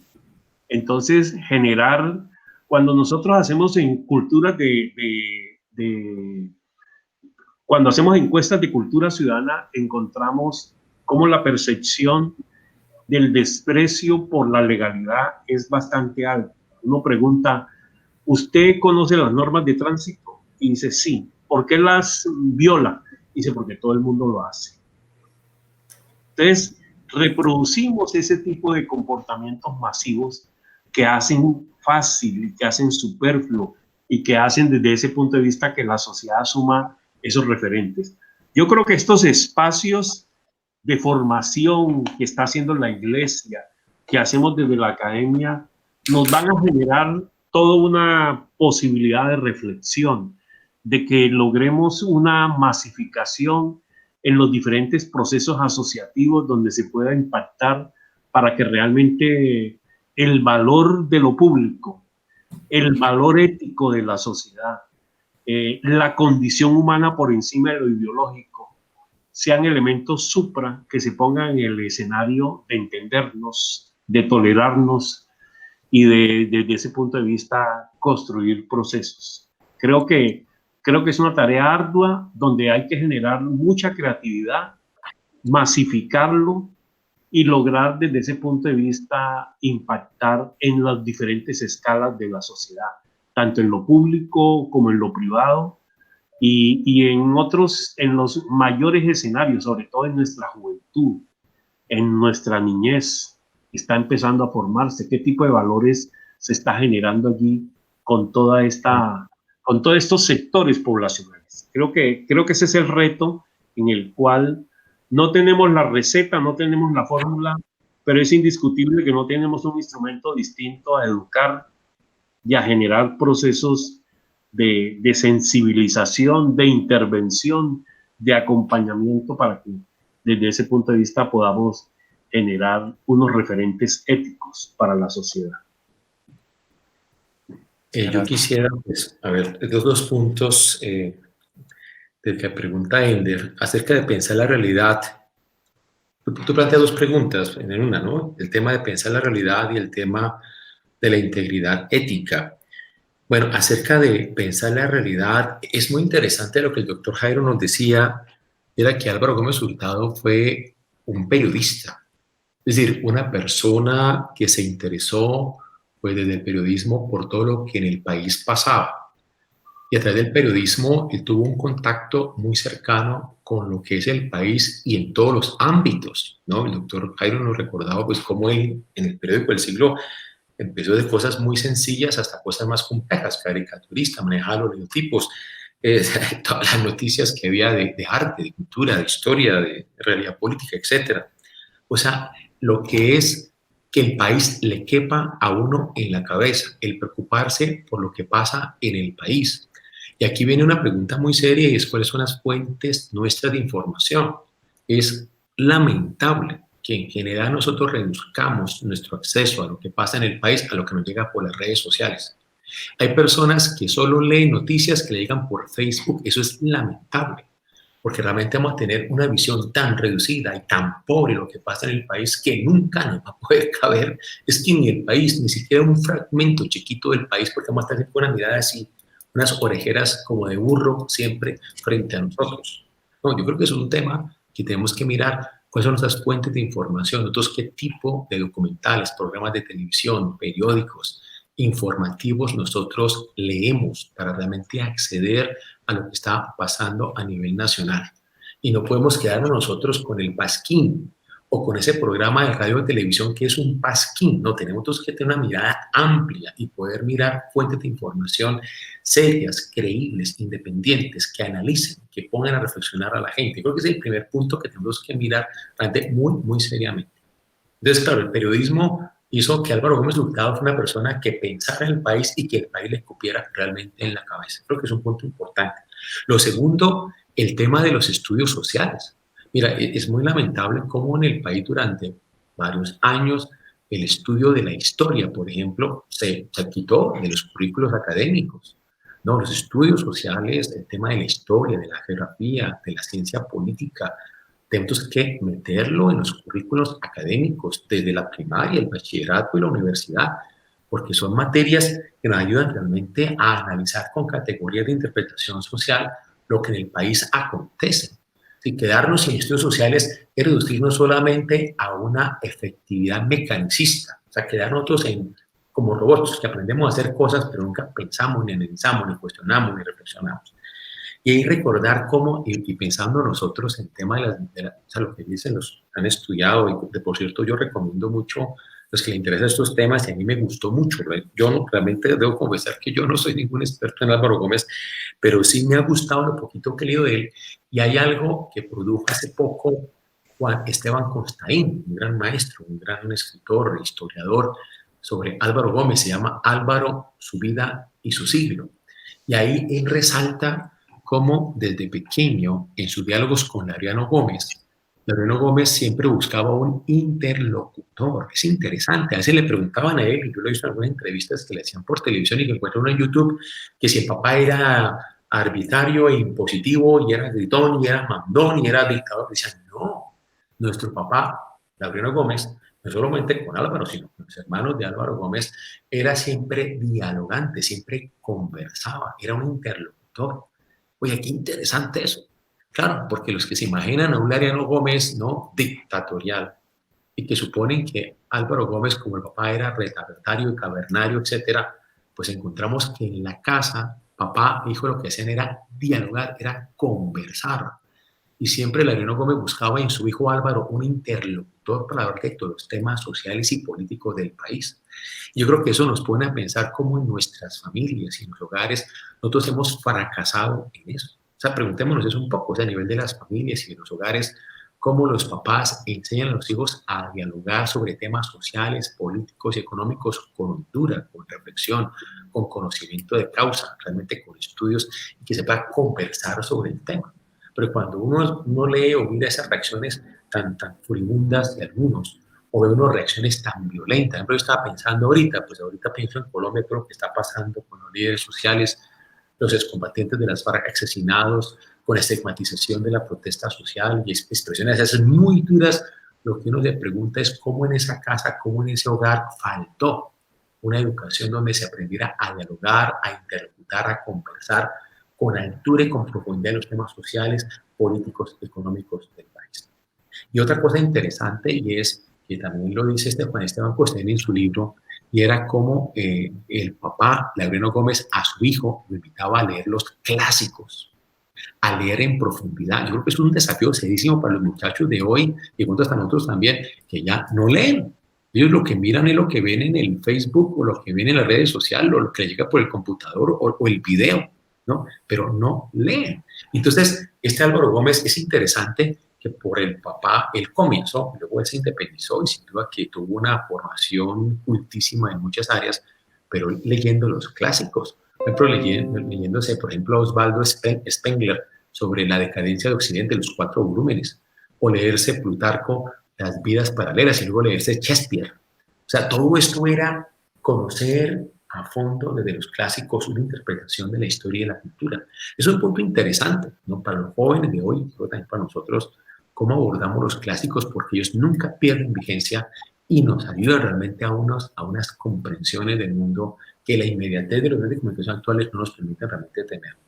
Y si vamos a la parte ética, es interesante cómo Álvaro Gómez Hurtado apostó algo que creo yo nosotros también tenemos que trabajar fuertemente, y es el no relativismo moral.